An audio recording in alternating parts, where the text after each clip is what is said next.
Howdy, Halo fans. Welcome to another episode of the Heady Halo Hot Take Hoedown. I am Vince the Angels Cowboy. Fernando, the Lone Star Halo will be coming up soon. And today, it's another month. It is September. And if you know us by now, we make predictions on who's going to be the player of the month. Who's it going to be this time? Is it a position player or is it going to be a pitcher? We'll find out right after this.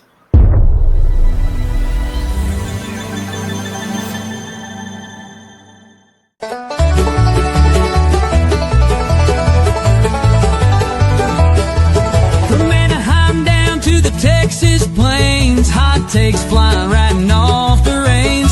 Lone Star Halo Cowboy Vince, calling it bold, never on the fence. Hold down time, turn it up loud. Hot takes are ringing, drawing a crowd. No matter how wild, no matter how strange, ain't no limit on the takes we say.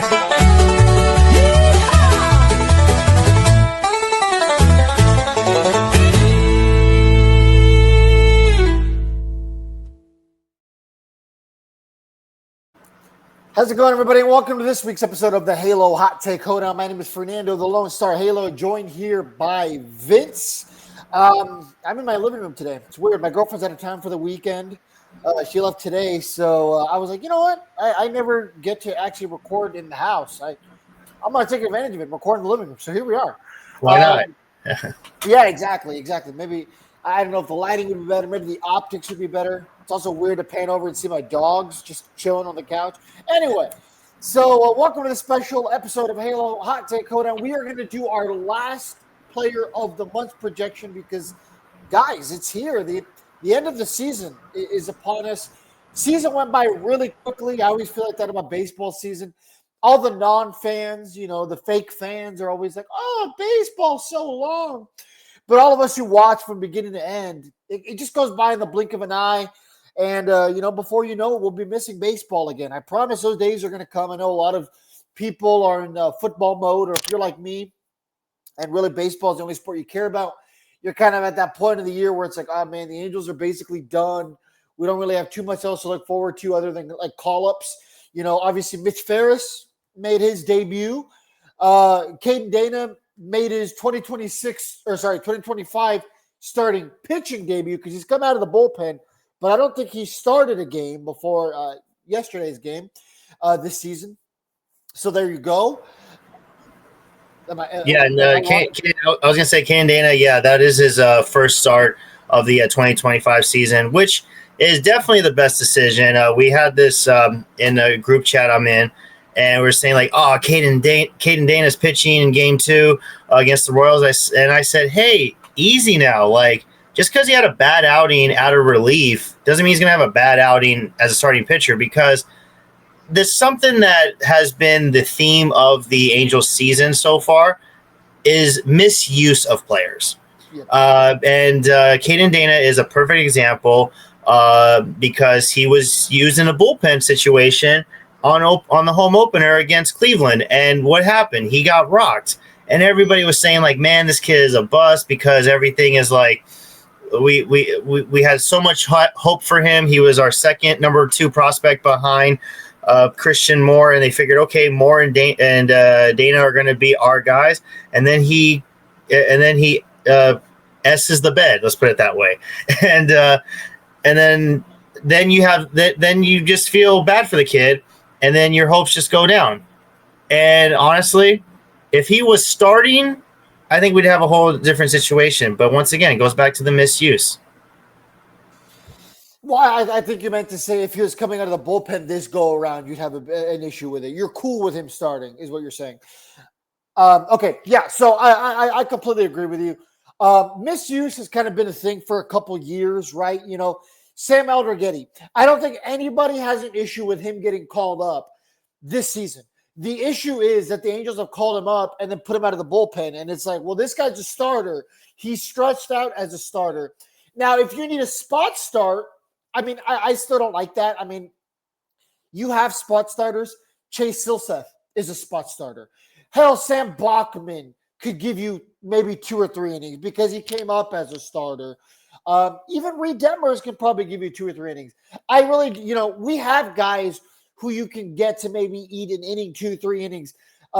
So you don't have to call up these guys, and you especially don't have to call up these guys and ruin their confidence coming out of the bullpen. I don't love the idea of Caden Dana coming out and pitching a random 2 or 3 innings out of the bullpen for a week. Same with Elder Getty. But if you're going to call up guys like this, or, Ferris, if you're going to call them up, give them an opportunity to crash and burn as a starter. That's good, right? They get 2 or 3 starts here at the very end of the season. See what you got in these guys. What if Dana comes out the next 2 outings, or maybe he'll get 3 or 4 even, and it's not going to be that many, but you know what I'm saying, and he's dominant, or at the least, he's proving that he's a average big league starter. That's what you want out of a rookie, making an impression here at the end of the season. Because if Dana impresses, then you go into spring training with him fighting for a spot in the rotation. And what if he does good there? Then you can say, you know what? We caught him up in 2024. His first debut game against, was it Oakland at the time? Now they're Sacramento. Did pretty solid. And then he had a second outing, not as good. And then he got rocked here in Arlington. And then they called him down, right? And then got rocked out of the bullpen this year. But he got sent down, worked on his craft, changed his delivery. And now if he's able to end 2025 in a good, constructive way, well, then that's good, because then we can look at that sample size. We can be a little bit more excited about him potentially getting a starting rotation role next year. It sounds like I'm preaching to the choir. You and probably everyone else listening to this podcast is going to agree with that. Right now you have nothing else to play for, Vince. Let the kids play. Yeah, 100%. And I would love to see more outings from Caden Dana for sure, so he can build up the potential that he has. It's something that we thought we could see Christian Moore doing, but unfortunately that's not the case. That's why he's down in AAA and he got sent down. But don't worry, Christian Moore will be back in spring training before you know it, and he's going to fight for that second base spot, because there's most likely Renjifo's probably not going to return. And then Oswald Peraza is a versatile infielder. He has been proven that he can play short, he can play third. He's shown some first base. Most likely he could mix in some second base, but we'll see how that's going to go with in next season's strategy. But yeah, I do. But going back to Caden Dana, yeah, just give him the opportunities. And I read this little side note about him, is that he if he gets optioned before September 25th, he will still be a rookie next season. Don't be surprised if they do that. I wouldn't be surprised if the Angels do it. I think it's a smart move. You want to keep his rookie status for next season, and you want also more years of control as well, because that's the one guy that they want to try to continue to build a future around. And yeah, he's going to fight for a number 5 spot, I guarantee for sure, next season. Jack Kahanowitz, he's going to be fighting for survival, at least on the big league roster next year. And then whichever spring train or whichever free agents the Angels are going to sign, because Tyler Anderson's probably not going to return. Kyle Hendricks is not going to return. So now you have these open spots that are going to sneak in. But now it's about the young kids coming up. Once again, another free agent spot. And then, of course, the one guy who we're going to mention later on today, but I'm not going to say his name now because he is the topic, and you probably already know by everybody that I've been laying out. But it's going to be an interesting month for sure. But like you said, Fernando, just let the kids play, work their craft, and before you know it, they're going to go back to back homes to their respective workout facilities and just continue to stay healthy and stay intact, so that way come February they're reporting. And the one side note about Caden Dana, now I know that like he did pretty well in AAA, and there's the age-old saying, just because it's translating AAA doesn't mean it translates into the majors. Maybe, and I'm hoping the Angels aren't doing this, I hope that they just let him do his thing and they don't interfere. They don't let analytics interfere. Maybe that's why he's had his struggles. And maybe that's why these young players have had their struggles, like Sam Aldergetty and whoever else that gets called up, because the Angels decide, the front office, Perry, whoever says, hey, let's use analytics to try to win this game. No, like, why can't the kids just focus on or use what they have been producing down in the farm? And maybe if it works, I mean, yeah, I get it. If it just because it works in AAA doesn't mean it's going to work in the major leagues. That's probably why they do that. Yeah, and at the end of the day, none of us know what it's like to be part of those conversations, analytical conversations, except for the guys in the organization. So time will tell. We'll see what we get out of Kid and Dana here down the stretch. Hopefully he continues to be successful, and hopefully it's something he can build towards personally going into the offseason. I've heard it discussed a couple times about the retaining his rookie eligibility.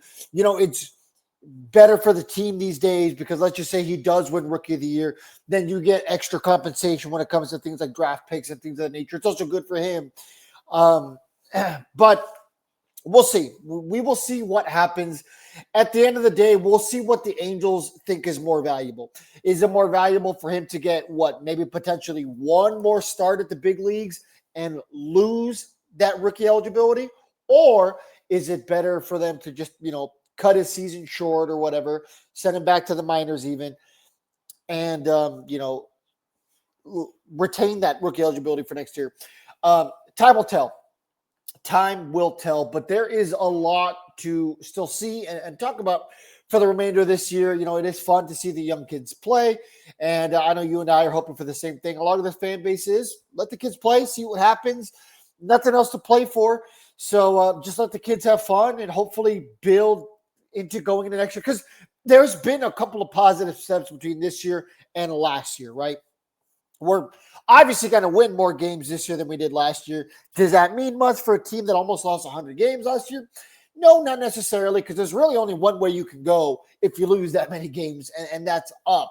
So luckily the team did take a step forward. We were hoping they were going to play some meaningful games down the stretch. I get it. Technically, they're not mathematically eliminated, but I mean, this team's been cooked really for the last 2 weeks. They're just trying to get through the end of the season, hoping no injuries happen. Obviously, what happened to Taylor Ward in Houston's not great to see. Luckily, he's recovering and, seemingly, as good as he can be given the situation. That guy just has such bad luck when it comes to fielding, Vince. I mean, a couple years ago, he hit the only piece of concrete at Angel Stadium in right field? I think he has just bad luck in general. I mean, let's not forget the one moment that probably could have ended his career in Toronto. I mean, that was such a scary moment to see. And I think, honestly, there's always – every team just has that one guy. I mean, like, for example, the team up north, Gavin Lux was Gavin Bad Lux, basically, because he couldn't catch a break. I mean, you remember when he got called up, everyone thought, okay, this kid's the future second baseman. Well, then they decide in 2021 to trade for Trey Turner. Well, where are you going to put Trey Turner? Oh, he's going to play second base. What about Gavin Lux? Yeah, we don't need you. And then Gavin's on the bench for the entire postseason. 2022, Corey Seager signs with Texas, and then Turner's going to move over to shortstop. That opens the door for Gavin Lux. And it's like, okay, Gavin, he's going to play second, right? No, we're going to sign Freddie Freeman, and Max Muncy's going to play second base because Muncy said he'll do it just to get Freddie. And then Lux, once again, can't catch a break. And then I think either it was that year or the year after, he had the ACL injury. So the guy couldn't catch a break. And then it's unfortunate to say that, but it seems like each team does have it. And right now it's Taylor Ward. And I mean, I'm glad he's doing okay. I mean, we're all thankful that he's okay. And because he's been there before. I mean, the Toronto injury, that shows you how much of a tough nut he is. And that just this past weekend in Houston, he still has that gene in him. And I mean, it makes sense because he grew up in correct me if I'm wrong, like Ohio or Florida. It's Florida, right? Yeah, I think it's Florida. And yeah, so he's got that toughness gene in him for sure. One guy you brought up that you said was definitely not going to come back, Kyle Hendricks. So I think it's fair to say he's had a pretty average year, right? He's kind of been around for 80 innings. He has some outings where he's as average as it gets, gives up 2-3 runs, and then there's some outings where he just clearly doesn't have it. Now, when I was talking to Heath Bell last week, during the game. We talked for like an hour.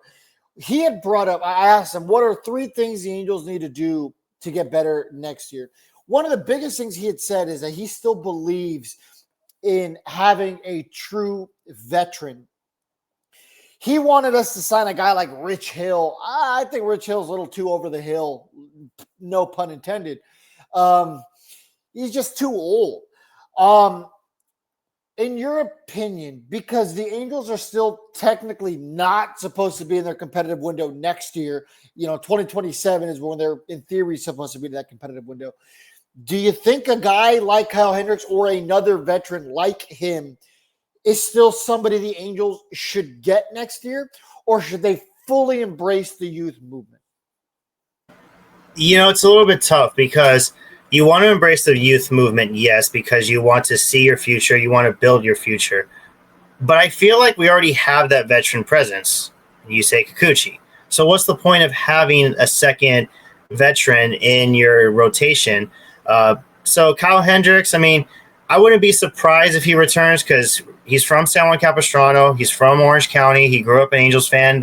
He said his dream was to play at least one season with the Angels. And don't be surprised if he decides, I want to end my career here.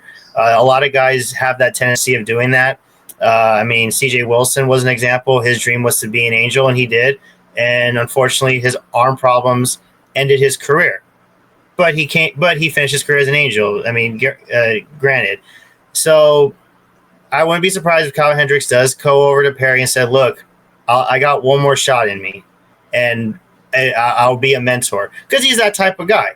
He's called the professor for a reason, because he can handle the mentorship and he can help build this future. And I believe he wants to be a part of it. So will I be bummed out if he leaves?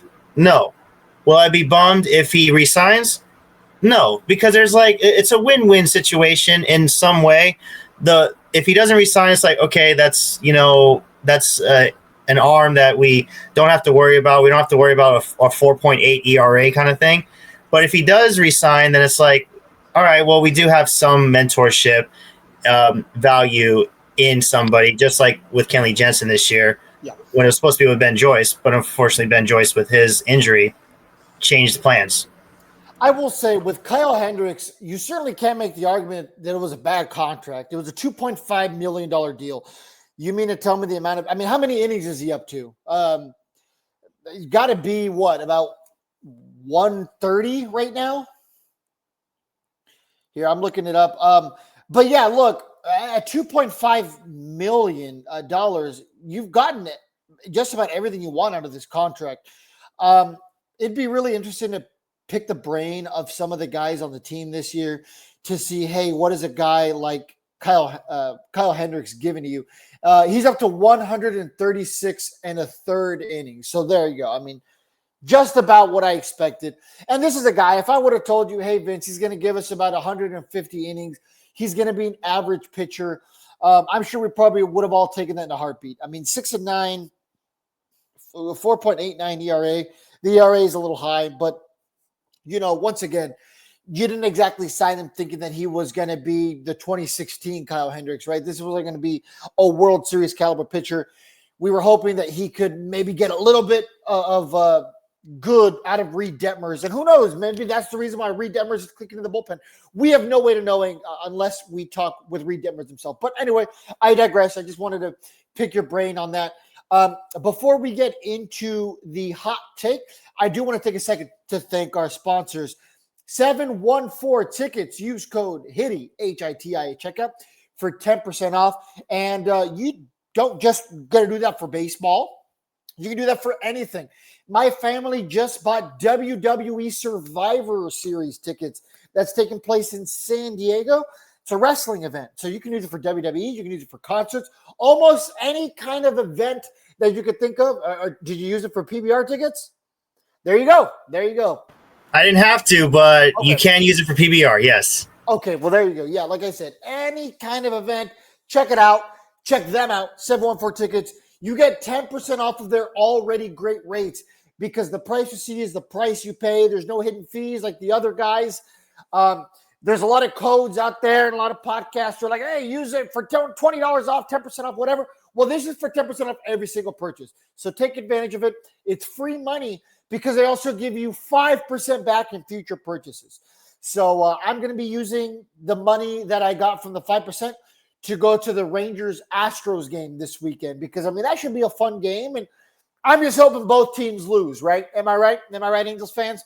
I don't know how that's possible, but hopefully it happens. Also, Bruhan. Head on over to Bruhan. Mention Halos in the Infield for drink specials. The OC Dugout, they're always doing a bunch of fun memorabilia events, autograph signings if you want to go there and get pre-signed baseballs, cards, bats, you name it, all kinds of memorabilia from really all over professional sports. They don't just have baseball. They don't just have Angels and Ducks.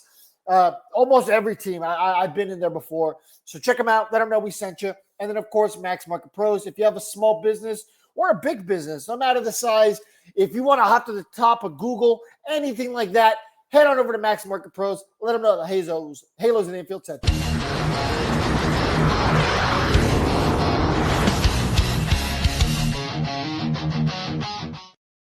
There you go. Got ahead of myself. Started talking too quickly in tongues. But yeah, so that's it for the yard work for this week's episode. Vince, you got the hot take. Take it away. All right. So for the final time, the player of the month of September, will go to Jose Soriano. We picked a pitcher this week. Usually we have been picking position players. The last time we picked a pitcher was Yusei Kikuchi. And that was the first of good predictions. Although we did have one bad one, which was in August. Unfortunately, we picked Christian Moore. Didn't go so well. But with Noah Shonawell, that went well. Joe Adele, that went well. And, of course, Yusei Kikuchi. So, yes, for the month of September, we had decided to choose Jose Soriano. Now, run down the stats. In 28 games he has pitched, 10 wins, 9 losses, 3.68 ERA, in 161 and a third innings pitch, 144 strikeouts, and a whip of 1.33. Numbers look pretty decent, but that ERA doesn't look so hot, especially when this guy is possibly our number 2 pitcher for next season. And now some people say that he could be a future ace. Fernando and I don't think so. There's probably another ace in there, but he is a solid 2, a solid 3 per se, but he's most likely going to be a 2 pitcher for at least the next 5 seasons while he's with the club, because there's a tendency that if Yusei Kikuchi, so far he looks like he is the ace, after his contract's up, there might be another pitcher, a free agent pitcher, who would take over that spot as ace, or there might be an up-and-coming pitcher who would take it. Now, we're talking about this season, of course. The thing about Jose Soriano, he has been a streaky guy this entire season. He's gone through stretches where he can't catch a break. Then he's gone through stretches where he's the best pitcher on the planet. How is that? Well, what I have noticed in some of the times that he has pitched, he utilizes his sinker, which is his best pitch. He doesn't do it correctly. What I've noticed is when he throws a sinker, he has a tendency to leave it up. Now, the late, great Tim McCarver once said in a World Series game, catchers don't catch high sinkers. Hitters hit them, and hard. Jose Soriano has done that a lot this season. Most of the home runs he's given up have been on either fastballs or sinkers that miss up. And that's the thing that I don't know if maybe he messed up. Maybe his arm slot was wrong, or maybe he just released it wrong in certain ways, because a lot of pitchers do have that. And there was a time in this season where I said that this kid needs to be sent down to AAA to try to figure it out. I'm surprised he never did. We optioned Jack Kohanowitz in a heartbeat. I mean, it was a little bit late. It was 5 months too late, but still, I would. There was a point where I was saying, man, Soriano just needs to figure it out right now, and he didn't have to, but he has been able to figure it out recently. Maybe the reason is it's near the tail end of the season, and a lot of players out there, whether pitchers or position players, they figure it out by the last 2 months of the season. They can have the worst April through July, but when it comes August, September, they know the mistakes. They learn from their mistakes, and then before you know it, they're pitching the best time of their life. And some of them might go through insanity runs. Some of them might just go through 2 months and then they're done, or it carries over for the future.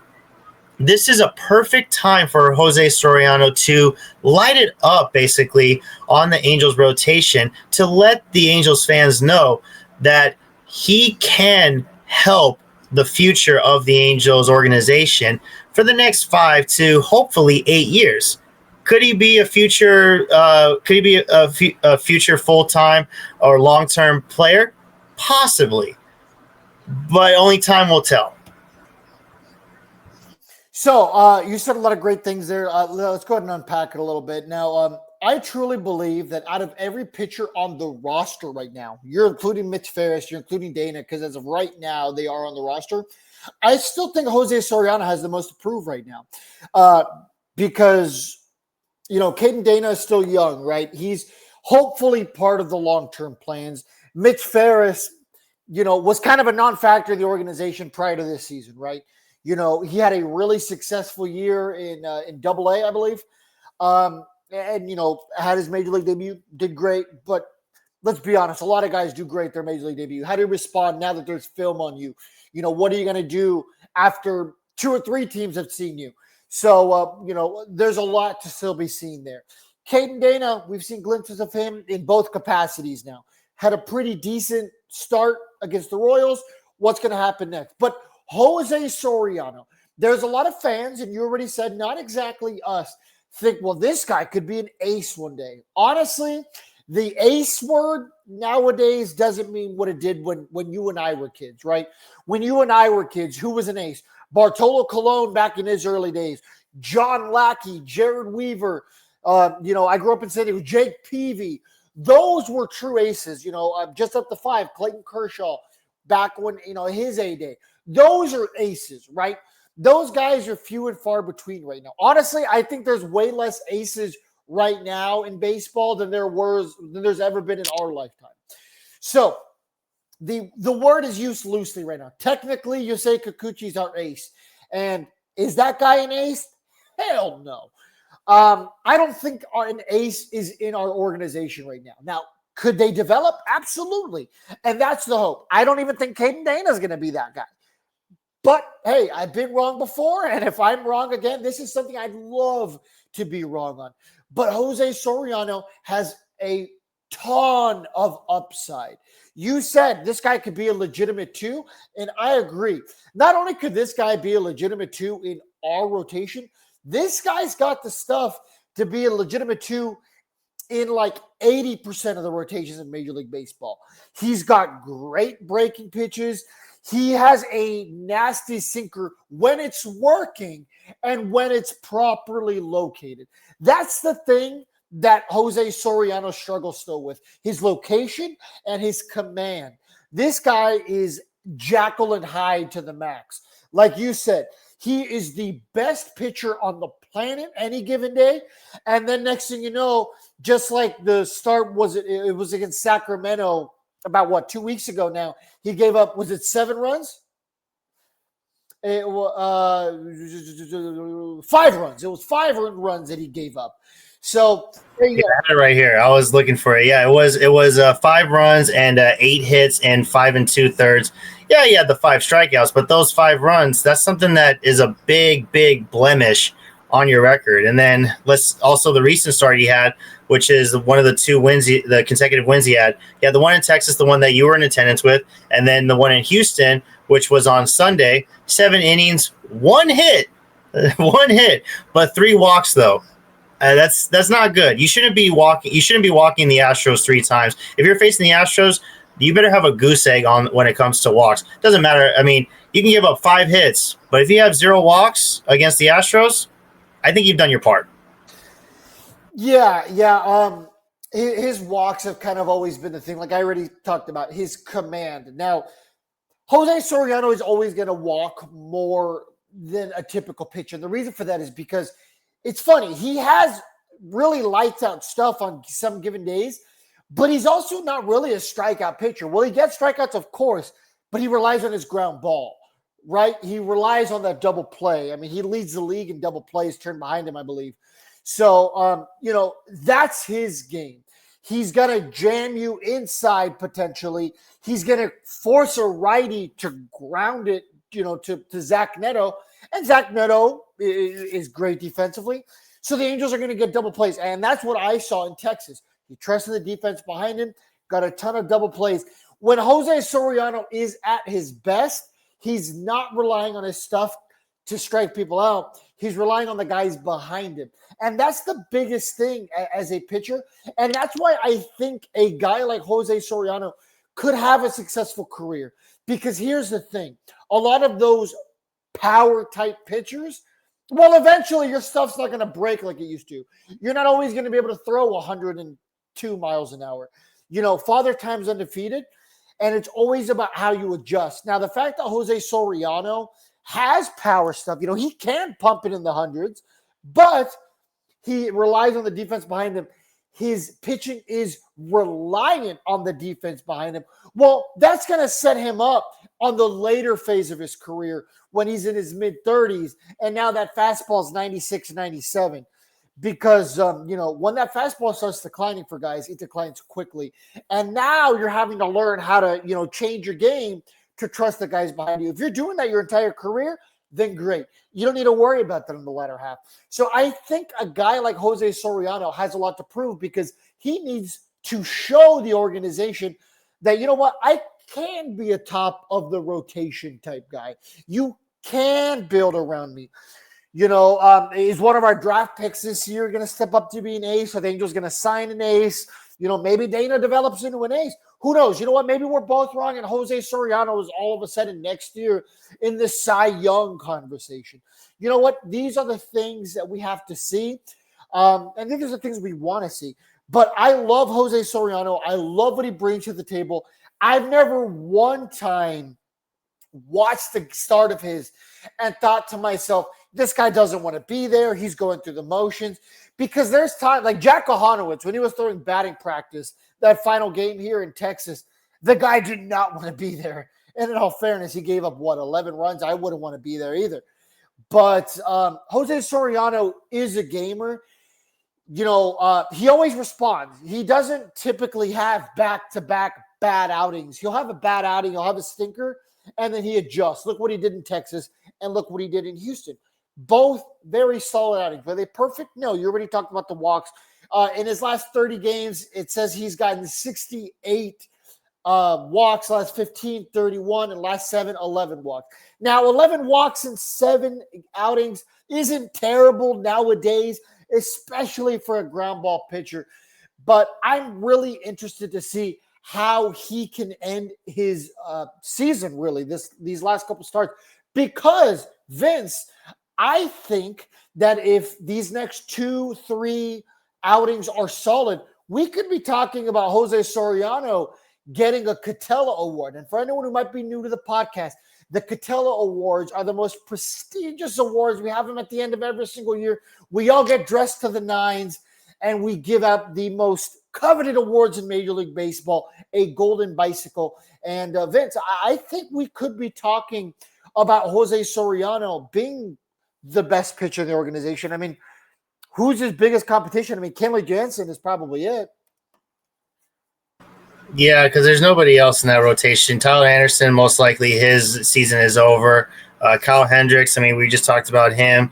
He's just there for the ride. And then, the rookies, they could make a splash, but how it is. Like you just said, you always do good in your debut, and then they figure you out because of film and a bunch of other things. And that's the unfortunate part about today's generation is that just because you can have a great debut and be on your high horse, but then all of a sudden you forget that you're recorded.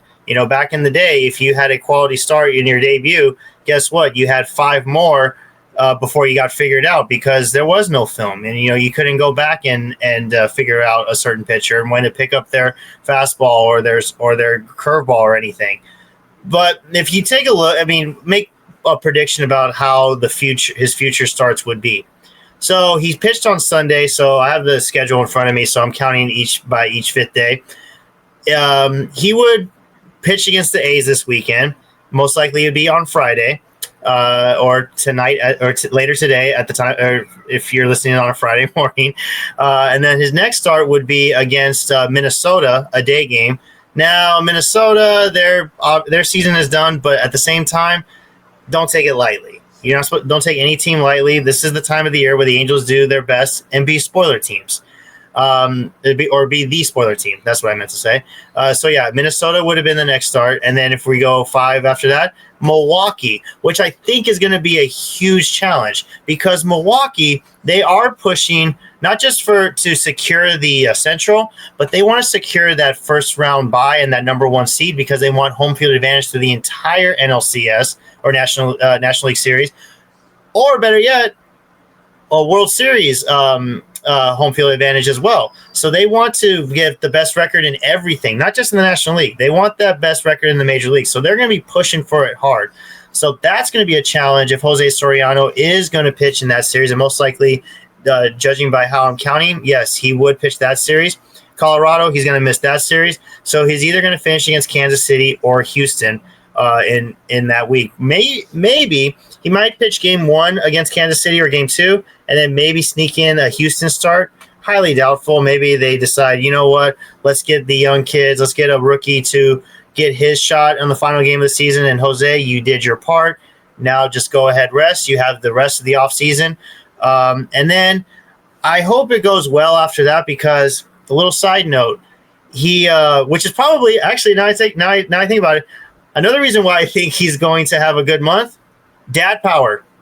He just became a father not too long ago. He did go back to the Dominican Republic where he missed a start because he was visiting his child. So dad power is actually real. Max Muncy is a good example of that. He was just going off after his kid was born. So don't be surprised if Jose Soriano kickstarts for sure. So now I'm feeling more confident that he will have a kick-ass month. In all fairness, Mike Trout's gotten really bad at baseball since he had kids. So, first off, dad power usually lasts a week to a month, and then after that, it dwindles. So that's probably why. Because Mike Trout did have dad power. Month, yeah, once Beckham was born. Yeah, when Beckham was born, he had the dad power for like a week or a month or so. So to be fair, yeah, it doesn't last for a long time. That's why I say this is a good month for Soriano to be the pitcher of the month. Yeah, now if Soriano can get 3 or 4 more starts, I think that'd be good. Now, if we're going down the last 5-6 games of the season, I would prefer him not to pitch. I mean, honestly, I would prefer him to get shut down in that part of the year. Because here's the thing, right? He was injured last year. So I don't exactly know when in the offseason he started his throwing program, started getting prepared for this year. But he's kind of proven everything he needs to this year, right? I mean, honestly, even if right now they were like, you know what, Jose Soriano's had a good year, we're going to give him this last outing, and we're going to shut him down for the month of September. Nothing's wrong with him. He's going to keep doing his bullpen sessions. We just want to see what these other young kids could do. I'd be okay with that because, once again, this is a guy, we didn't think we were going to get this many starts out of him. I remember going into this season being like, man, if we can get, a good handful of starts out of him, that's great. He's recovering from an injury. He's had a good, healthy year. He has shown flashes of greatness. He's shown enough for me to be excited for his 2026 campaign, right? There's no doubt about it that if he is healthy, let us all pray to the baseball gods he is next year. This guy's getting a starting rotation spot, right? Unless something really blows up. You can just about grab a pen right now and pen him in for next year's pitching rotation. So with that being said, I'd much rather have him going to the offseason healthy. I think you would too. So he can go through his normal progression. You know what? Take a couple weeks off, recover the elbow. I think most guys, as soon as the season's over, I think the typical, from what I've heard, is about 4 to 6 weeks off, right? A lot of guys tend to pick up again around Thanksgiving. I think that's what I typically hear. Pitchers kind of stay loose all year. You know what I mean? You have to throw, or, if you don't throw for 2 months, about as well as I do, man, it hurts. It hurts the next couple of days. Imagine if you're a major league pitcher who's thrown almost 100 and you haven't thrown in a month, 2 months, and all of a sudden you're having to pick it up. It's very hard to do. I mean, Ty Buttrey took a year off, and he went from throwing 101 miles an hour to throwing 96 miles an hour and could never get over 97 ever again. That's what happens if you're a pitcher and you take too much time off. But I digress. I want him to have a healthy year. I've seen what I needed to out of this kid. I completely agree. He's going to be our pitcher of the month of September. I'm excited to see what he's got left in the tank. And I'm excited for a healthy 2026 out of Jose Soriano. And penciling him as the number 2 starter. Or, like I said, maybe out of spring training, he earns the opening day start, and maybe he's the A word next year. Yeah, lots and lots of hope. I mean, I've had hope for this kid for a while, even when he started the season. But of course, we all same thing. The Angel fans, we have hope, then we have doubts. Then the hope comes up, and then the doubts come back. But we just have to wait and see. I mean, I think he is going to be rested a lot once the season's over because he's going to be spending time with his newborn baby for sure. And a lot of guys, they don't do physical activity. They want to be with their child. So it's like, you know what? Let me rest. I'm going to spend time with the kid and then just enjoy this moment while they're newborns. And then before you know it, they're going to start growing up. And then you're right about the whole kickstarting in Thanksgiving because there are some guys that I have met before in the training facility I used to go to, and yeah, they crank it up by Thanksgiving. I didn't start seeing them until Thanksgiving time, and December they're just going hard well, not super hard because they're just getting back into that groove, and then come February, it's like, hey, good luck, see you guys, and kick ass out there, and then it's opening day. So yeah, Thanksgiving is kind of the time to do it because yeah, your body is just so fatigued. And the few guys I've talked to, it's like, man, you have no idea how great it is to finally rest whether it was the playoffs end or at the end of September. It's just one of the best feelings in the world right now. It's kind of similar to, I asked him, well, what's it like? It's like, you ever sat in the hot tub after playing a baseball game? I said, yeah. I was like, that's exactly what it feels like. Yeah. Baseball is a marathon, not a sprint. So it's definitely important to rest your body because here's the thing. If you're a baseball player, one of the things that I hated the most is hearing, well, baseball's boring. It's so long. It's so unnecessary. See, the reason why baseball is as long as it is because it's a war of attrition, right? I mean, you saw what happened during the 60-game COVID season. Everybody was basically in the same pack, right? Nobody had atrocious seasons. And it's because the season was so short. The beauty in baseball being so long is you have teams like the Rockies and teams like the Brewers and everything in between.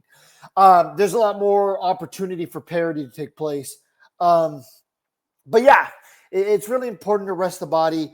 So hopefully these guys can finish off the season healthy. Hopefully we, as a team, honestly, I've been surprised. There's been little nagging injuries, but we've been pretty fortunate. There's been a very short list of long injuries this year. In the past, we've had guys, Mike Trout had the skin infection, right? In years past, I probably would have taken him out for the year. You know what I mean? So it's kind of nice that he was out for a couple games, right back in there. So, it's been nice that we've had no major issues. I'm hoping Trout can get to 400, man. Who would have thought that we'd be sitting here after about a month and a half of him sitting on 398, we would still be talking about him not hitting 400. I think he needs that just for his mental going into next season because there's no way around it. There's no way Mike Trout is listening to this, but in case he is or in case someone's telling him, I think this year has been an absolute failure for you. And I don't mean that to be rude. I mean that to be constructive, right? You are one of the most talented baseball players on the planet. You got to adjust going into next year. You got to work on catching up to that fastball, whether that's changing the batting stance. That's something you might have to change. And that's the tough thing. When you're Mike Trout and you've had a similar batting stance your entire time in Major League Baseball, you're not catching up to the pitches you used to. There's obviously an issue there. The bat speed wasn't quite there this year, and that's fine. That happens. perhaps there's some nagging injuries we don't know about. Because as a baseball player, you're dealing with injuries all year long. The injuries never stop, right? Whether it's a sprained ankle, swollen ankle, well, whatever it is, you're dealing with those all year long.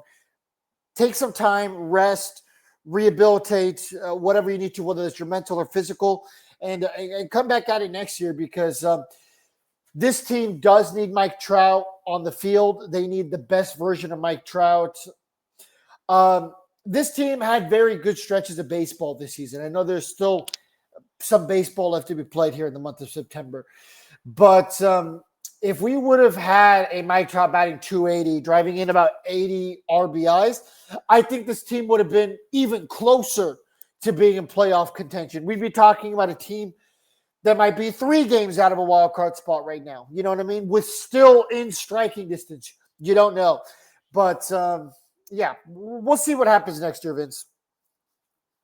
Yeah, and we can only hope for the best. So Absolutely. So as we wrap this up, make sure you give us a follow. Make sure you follow Halos in the Infield. Of course, follow Fernando, the Lone Star Halo himself. And follow me, Vince the Angels Cowboy. That's at Angels_Cowboy. And also don't forget to follow Todd at Todd Fox. And don't forget to follow Dominic, who's at Catella Chronicles. And, especially him because guess what? Hockey season is around the corner, so he's going to be very active during the hockey season, and you might see a few appearances from me this season, but that's another day. And speaking of being active, this weekend, I did mention last week that I'm looking forward to a big weekend. I happen to be wearing a T-shirt, the PBR. So yes, the Professional Bull Riders, the team series is coming to the Honda Center this weekend. And if you happen to catch one of those nights, I will be there. So if you see me, come say hi. I may not be wearing any Angel gear, but I am still going to be wearing the hat. I'm just going to have a different outfit. I will still have the buckle, the belts. Come on, you got to keep the cowboy look going. But yeah, I am super excited for this weekend. I've been waiting all year. I actually bought my tickets literally a year ago. And it's a three-day pass. There's literally 3, 2, 1. 3 days, 2 passes, 1 price. And I got to give a shout out to the PBR because they helped me out with that with those tickets for sure. So yeah, I can't wait to watch the greatest 8 seconds and the toughest sport on dirt, basically. Yeah, look out for Vince. He's going to be a little harder to find this time around because there'll be a lot of people in buckles and cowboy boots and the cowboy hat. But you guys know what Vince looks like, so he's very friendly. Go over, say hi. Let me see. You already said follow us on all the socials. Next week, we should have a very special interview. I had the privilege to sit down with Johnny Giavotella, former Angel. We talked for a little bit, not our longest interview, but still a fun one nonetheless. So be on the lookout for that. Like I said, that should be out next week. Of course, it'll be on the socials when it is live, and you can get it wherever you get your podcast or, of course, on YouTube. On behalf of all of us here at Halos in the Infield, y'all be good. We'll see you guys next time. From Anaheim down to the Texas plains, hot takes fly.